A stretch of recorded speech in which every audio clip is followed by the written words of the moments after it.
Okay, hi everyone. I'm going to take you through a quick tutorial on how I would approach your first assignment, creating a concept map connecting a social work practice model or theory to one of the case study videos. So to start with, you will have to have read and considered chapter number 3 in your textbook, Social Work Theories and Practice Models, and chosen through your reading which model most speaks to you or that you're most interested in exploring for this module in depth. For me, I'm very much a critical and structural social worker. I align my practice as a critical feminist.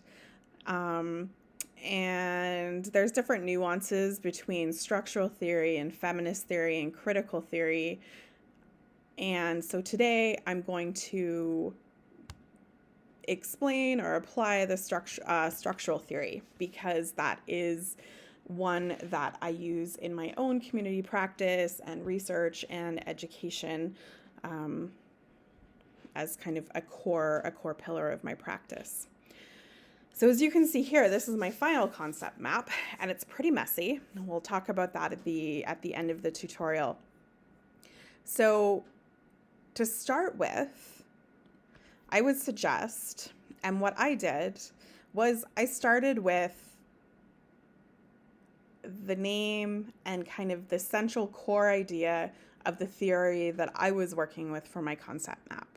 And so structural theory asserts that within every social issue, it has a social structural dimension. So for example, individuals experiencing homelessness who are unhoused, the socio-structural issue that we would see within that would be capitalism associated, which results in poverty. There's gender dimensions. There's heteropatriarchy in terms of who we value, what types of values we have in society. Many individuals who are unhoused are single individuals.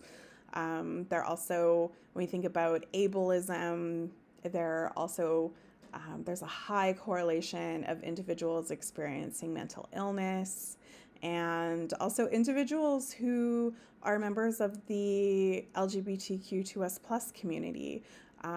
They constitute a large part of the youth homeless population. So structural theory says structural practitioners must look to alleviate suffering and work with individuals on the micro level, so their immediate needs. But then we also need to address the root causes. So for someone who is experiencing homelessness, that would be addressing capitalism, patriarchy, heteropatriarchy, ableism, and how do we rectify that structural oppression in our social structures and policies.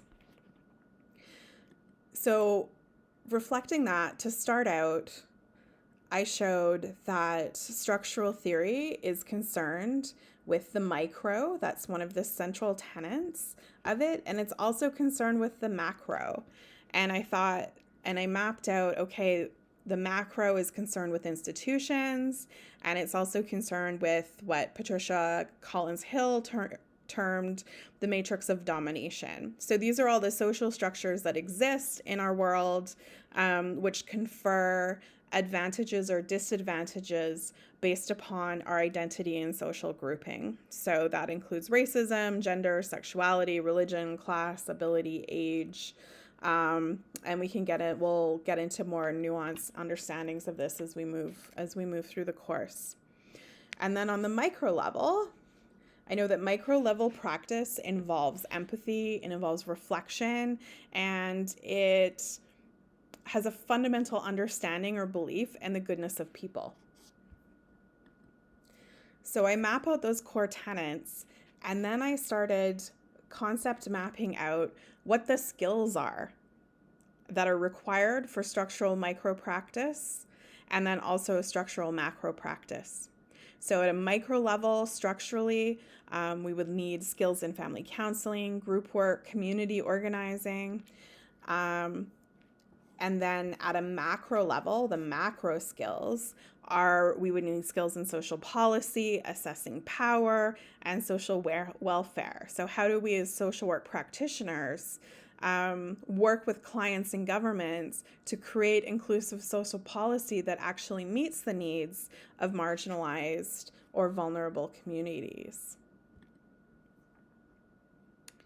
So on the macro side, part of if I'm working those skills that I would need to understand a client's feelings and behavior, I would need how to learn, make sure I was listening, power sharing, not asserting my own beliefs or values into the clients, and also really identifying and working with them to understand their personal what experiences they do have of emancipation and freedom in their life, and how can they kind of muster those resources in their day-to-day. We would also discuss systems and barriers and axes of oppression that would be impacting the client, and we'd reframe and work on reframing that understanding so that the individual isn't blaming themselves as seeing the issues and challenges they're experiencing as own personal failures, but understanding that they actually emerge from these socio-structural systems that we're all ensnared within. So I mapped all of those out, and then I mapped, again, the skills that we need for advocacy. So we need to build networks. We need to identify allies. We need to challenge policies. We need to organize social movements. So what does that look like? And once I had completed kind of my basic map of structural social work, then I went in and color coded it for my own thinking. So I thought, okay, what are these different levels of connection that I've mapped here? So I have structural theory in the center, and then in red, I have the macro and the micro, because structural practice is kind of bifurcated into these two areas. And then I went in and I colored purple for kind of what are the central tenets within those two areas. What are they looking at? So micro practice is looking at clients' feelings and behaviors, beliefs in the goodness of people. And macro social work is very concerned with institutions and unpacking and revealing the matrix of domination and social structures. And then in red, I went in and highlighted what are the skills on each side that structural social work would use. So now I kind of, at least in my brain, I have structural social work all mapped out with the different levels color-coded. So then what I did is I took this concept map and I went and watched my chosen case study. And this was Picture This, which is a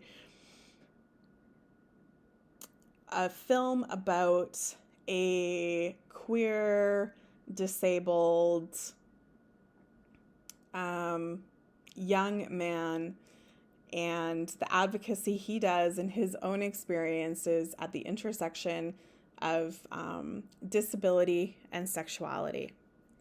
So I started to go through, and as I watched the case study, I mapped what I was seeing in the case study of the client, Andrew, his experiences.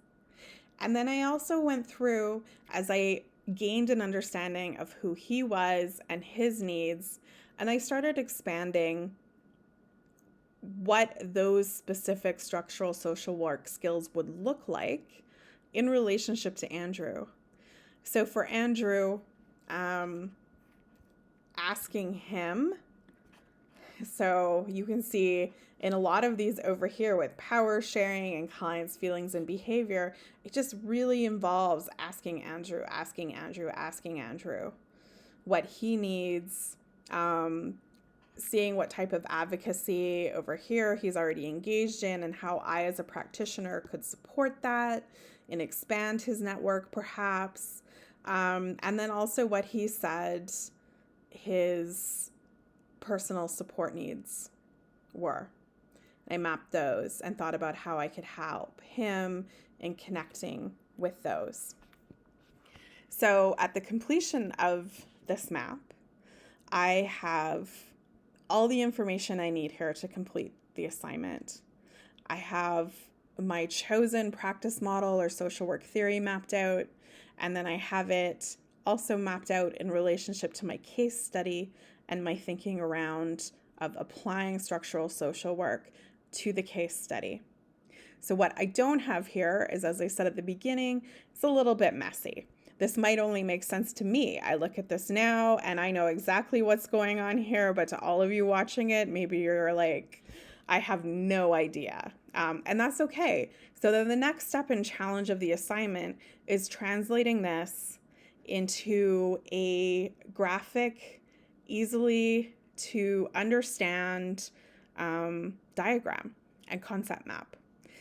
So that you could take this piece of paper, if you were a practitioner, and you could say, okay, I know this is my analysis of this situation, and I've applied it to, I've taken the theory that I work in, I've applied it to this client's needs that I'm working with, and now I have a pathway forward. And you can use it to discuss with your supervisor, with other social work practitioners, and you can also, in terms respecting power sharing and transparency in client relationships, it's also be something that you and your clients could work on together.